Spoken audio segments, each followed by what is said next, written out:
Por que a possibilidade de vitória da direita nas eleições do ano que vem anima tanto os mercados?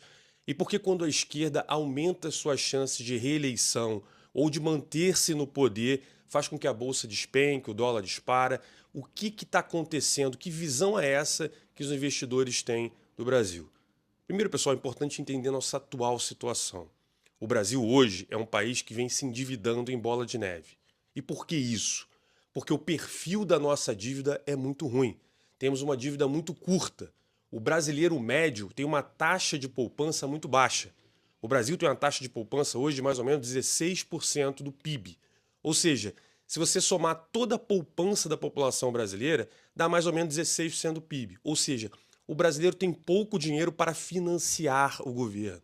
Porque essa história de que é o banco que financia o governo é uma imbecilidade que a galera de esquerda fica tentando te convencer para você achar que o problema é o banco e não o governo. A gente também tem um problema grave do governo gastar mais do que arrecada. E desde que esse atual governo assumiu e que ele destruiu o teto de gasto, que foi uma medida importante para reduzir o risco Brasil, a gente tem visto um governo gastar, gastar e gastar. E não tem investimento, são gastos públicos. É aumento de vale gás, é transferência de renda, tudo isso a gente sabe que é importante para atender os mais pobres, as pessoas que precisam. Essas políticas são sim importantes. A questão é, quando um governo torna isso uma base eleitoral, ou quando ele faz isso como uma maneira de tentar estimular crescimento, a gente tem voo de galinha. Você transfere muita renda, não há incentivo à produção, o país cresce por consumo e depois as pessoas se endividam, como a gente está vendo que está acontecendo agora, e aí você volta a ter uma recessão e você volta para o ponto inicial. Por isso que a gente fala que é voo de galinha. Agora, então por que imaginam que a direita pode fazer de diferente que vai recuperar a economia brasileira? Primeiro está nas bases ideológicas da coisa. Quando você escuta o discurso da galera que está mais à direita, eles estão falando o quê? Aliás, eles estão fazendo o quê? Porque se você olhar os governadores do Sul e boa parte do Sudeste, Tarcísio, Zema, a gente está vendo também o próprio Eduardo Leite, a gente está vendo Caiado, a gente está vendo Ratinho Júnior, são vários governadores que têm feito muito o quê? Privatizações. Ou seja, vende uma empresa do Estado que dá prejuízo e que não tem capacidade de investimento e torna ela um vetor de crescimento. Vou dar um exemplo para você saber. Aqui em São Paulo, a gente teve a privatização da Sabesp com o governador Tarcísio. Ele é da esquerda puta, gritando, veja bem, vou privatizar o lucro, não sei o quê. Hoje, a Sabesp privatizada é uma das maiores investidoras do Brasil. Ela tem por obrigação, na sua concessão pública, aumentar a quantidade de coleta de esgoto e de água, né, de levar água para as casas. Isso significa que não importa se a taxa está 15% ao ano, não importa se o Bolsonaro foi preso, se o Lula roubou na Lava Jato, se você está brigando com um A ou com B, ela tem que fazer esse investimento. Ela está por aí em São Paulo quebrando um monte de coisa para fazer esse investimento. E ela precisa contratar gente, ela precisa de mais engenheiro, ela precisa de mais gente trabalhando. A gente teve, por exemplo, durante o governo do Bolsonaro, dois marcos muito importantes. O primeiro da ferrovia, que significou o quê? Está cheio de ferrovia sendo construída com dinheiro privado. Antes você não podia fazer isso. Mas através dessa composição burocrática aí, essa liberação dos investimentos privados, a gente está vendo muito investimento em ferrovia. Esses investimentos em ferrovia vão acontecer. Não importa se a taxa de juros está alta, se você não gosta do governo, isso vai acontecer. A Motiva, antiga CCR, ganhou a concessão da Dutra, né? E o que ela teve por obrigação? Fazer a nova descida da Serra das Araras, arrumar Rio Santos, arrumar as alças que dão acesso da Dutra até a Rio Santos, para a galera que vai para Angra e tudo mais. Não importa se a taxa de juros está alta, já não sei o quê, se o governo brigou, se passou uma lei diferente, ela vai ter que fazer esse investimento e ela está fazendo esse investimento. A Aena, uma espanhola que ganhou a concessão de vários aeroportos aqui no Brasil, está construindo um novo aeroporto de Congonhas. Não importa se o Brasil está mais endividado, menos endividado, ela, como é uma empresa espanhola, tem que trazer dinheiro para o Brasil e construir. E está em obra, Congonhas. Se você for lá, você vai ver. A privatização dos parques, que foi feita também no governo Bolsonaro. A direita tem esse aspecto. O governo Bolsonaro, por exemplo, vendeu a Eletrobras. Foi boa a venda? Não, mas uma venda de uma estatal é melhor do que a não venda. A Petrobras dava tanto lucro que o pessoal falava, inclusive você tinha o pessoal da esquerda falando que absurdo, está distribuindo muito dividendo, a empresa está dando muito lucro. Olha que maravilha. Agora, sob o governo do Lula, a gente está vendo uma Petrobras toda ferrada. A gente está vendo um Correio que é monopolista praticamente quebrado. E aí a culpa lá, que segundo o Haddad, é porque as pessoas agora mandam menos carta. Percebe? A esquerda ela não vai privatizar. E quando você olha o que essas empresas já aconteciam com uma gestão um pouco mais profissional que o pessoal lá da direita colocou, agora mudou tudo. Tá cheio de gente pendurada lá, amigo, assessor, não sei o quê. Os presidentes, os CEOs dessas empresas são pessoas que não têm um histórico positivo. E a gente já está vendo isso nos resultados dessas empresas. A gente está vendo recorde de prejuízo das estatais. Você acha que agora, no novo governo, né, se for reeleito, eles vão privatizar essas empresas? Sim ou não? Não. E elas vão continuar dando prejuízo. E isso piora a situação das contas públicas brasileiras. Agora, se entra um cara da direita lá, possivelmente ele vai voltar a esse trabalho de privatização. Quando você privatiza uma empresa, você coloca dinheiro no caixa. Geralmente é muito dinheiro. E aí você usa esse dinheiro, por exemplo, para abater dívida. E aí, com menos dívida, você paga menos juros. Outra coisa, são governos que estão falando que vão ter responsabilidade. Mas, Viegas, como é que você contorna essa responsabilidade? Como é que a gente controla? A gente pode fazer isso através da própria inflação. Ou seja, um funcionário público federal de alto escalão brasileiro, ele ganha o dobro do que ganha a mesma função na iniciativa privada. Segura esses caras 2, 3 anos sem aumento. Deixa a inflação subir. Começa a criar uma reforma administrativa que você limita a quantidade de cargos, reduz empresas, se desfaz de empresas públicas que não fazem mais sentido.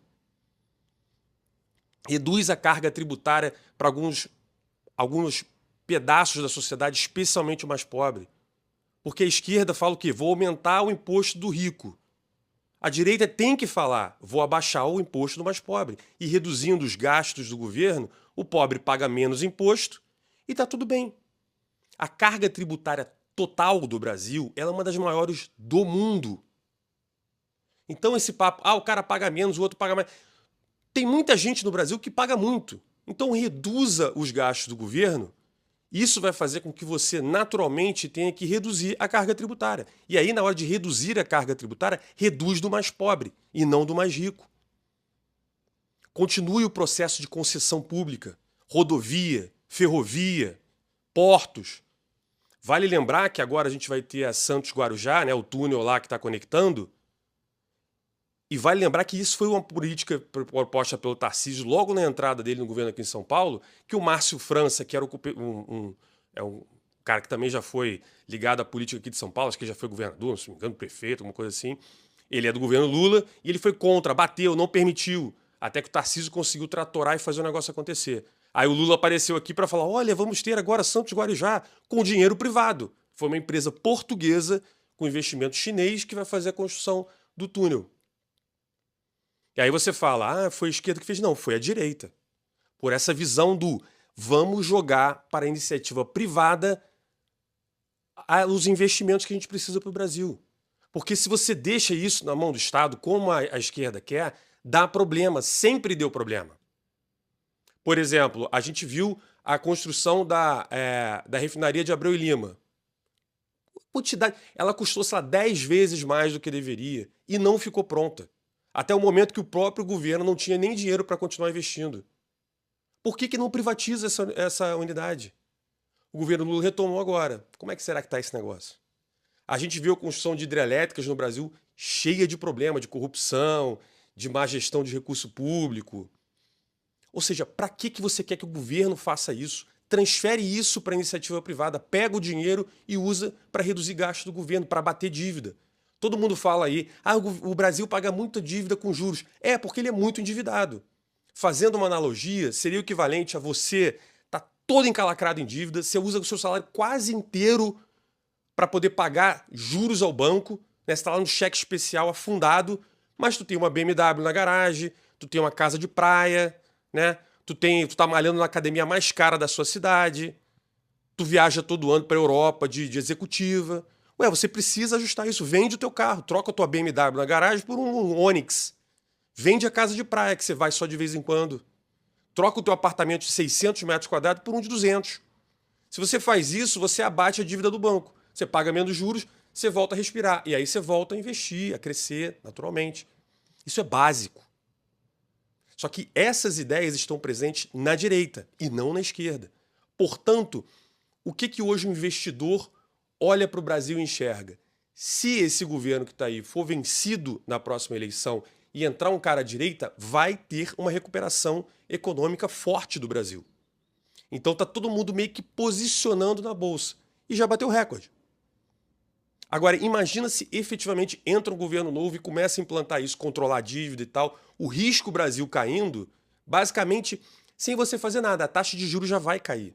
Ela já vai cair. Porque dentro da taxa de juros tem uma composição de alguns % ali que é só com medo do investidor em relação ao Brasil. Se ele perde esse medo, a taxa de juros cai. E se a taxa de juros cai 1, 2%, o volume de juros que você paga a menos é absurdo. E aí você já pode usar isso, por exemplo, para reduzir imposto. Porque o governo atual corre atrás do rabo.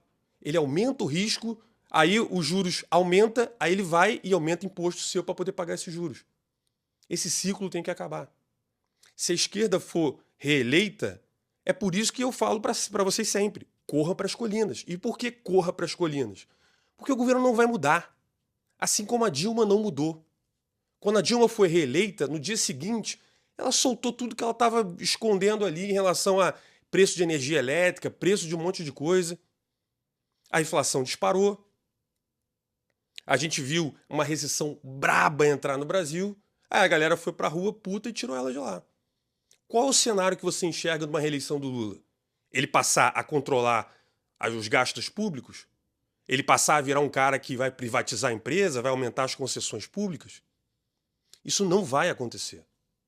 Portanto, a ótica de quem investe é ou o Brasil encontra um caminho responsável o ano que vem, e aí a gente vai embora, cresce, não sei por quanto tempo, porque você sabe que o Brasil é isso, né? Entra um, arruma uma casa, depois entra outro, destrói, ou reelege o Lula, e aí, meu irmão, é ladeira abaixo. Toda essa esperança que o investidor tem, por isso que ele bota algum pezinho aqui no Brasil, vai por água abaixo, e aí, meu irmão, como eu sempre falo, corram para as colinas.